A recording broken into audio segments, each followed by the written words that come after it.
Hi everyone, it's Tracy. Welcome back to my channel.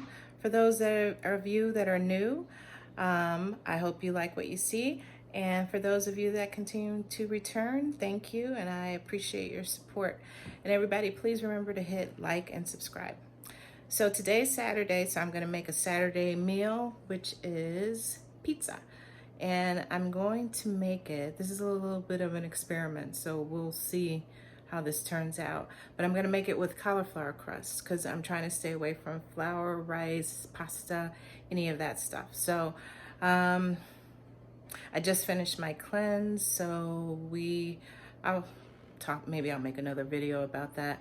But let's see how this pizza turns out. So first we're gonna get all our ingredients together. I like to get everything together and then try to do a prep before I start cooking because it makes it so much easier. So for the ingredients, I have found this spinach and arugula mixture, which was perfect because I needed spinach and arugula for the pizza. So eggs, this Parmesan, I got a cheaper Parmesan for the shredded Parmesan for the cauliflower crust. I didn't want to waste a really good Parmesan on that, so got this for the actual pizza. Gorgonzola, cherry tomatoes, we got some green onions. I have avocado, but it's not going to get used for this recipe. And the steak, some fresh thyme, boursin, creme fraiche, mushrooms, and of course the cauliflower, and some parchment baking paper, red onion, garlic, and shallot. So this is all what we're gonna need to make our cauliflower crust pizza with steak and red onions. One more thing, I think I forgot to add the fact that I don't like tomato sauce, so I generally like pizza. Well, I'm from Chicago, so we love deep dish pizza. I will take tomato sauce on a deep dish filled with cheese and sausage. No problem there. But for a thin crust pizza, I don't like tomato sauce. So I am going to, like I said, we're experimenting today. So I'm going to try to use a mushroom pate base instead of tomato, and we'll see how that works. So the first thing you're going to do is you're going to grate your cauliflower to create the cauliflower pizza base, and grate it on the large size of the grater, making about 2 cups. Take 1 egg in a bowl and then beat that slightly, and then add your cauliflower and 1 cup of Parmesan cheese. So I made a big mistake. I mixed everything together in the bowl before I dried out my cauliflower.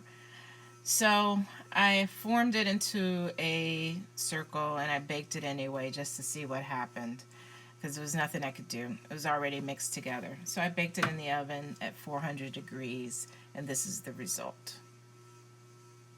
So I basically had to start all over again, and I grated some more cauliflower, Parmesan, and an egg, but I dried out my cauliflower out this time and did it the proper way. So I have both bases now, so I'm going to take this opportunity to compare both methods to see if there's really any difference, because right now I'm not seeing any. Okay, so we now have our 2 pizza bases, cauliflower. To tell you the truth, I don't really see much difference in the one that I didn't bother doing the drying process as I do on the one where I did. So they're both the same texture base. So you know what? I'm just gonna make 2 pizzas and just see if there's a difference in how they taste. Okay, I'm gonna rough chop some baby bella and some sliced shiitake mushrooms. And I'm going to start the mushroom pate. I'm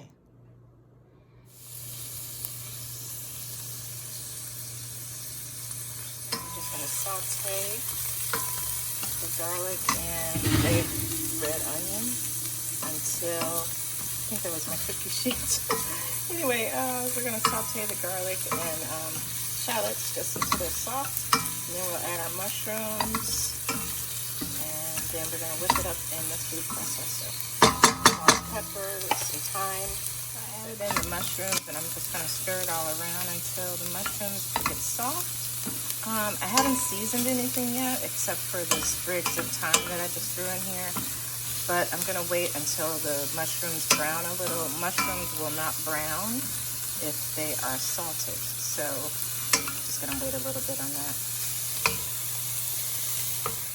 So after your mushrooms are soft, take all the ingredients and put it in the food processor and blend until everything's chopped up. Add a little bit of creme fraiche. You probably just want to eyeball this, depending on how many mushrooms you have or how much of the amount. And you just want a texture like this. And take it out of the food processor, set it in a bowl, and set to the side. Any extra you have, this is really good and easy dip. So just make some Parmesan crisp and use it as a dip.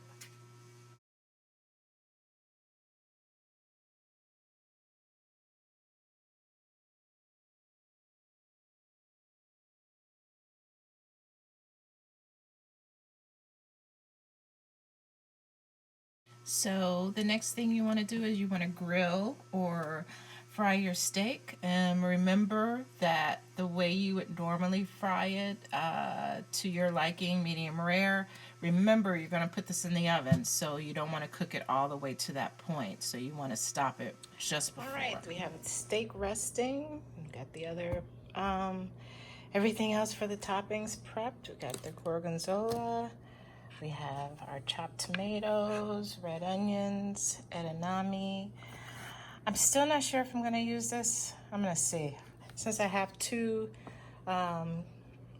bases, I might use it on one and not the other and see what it tastes like.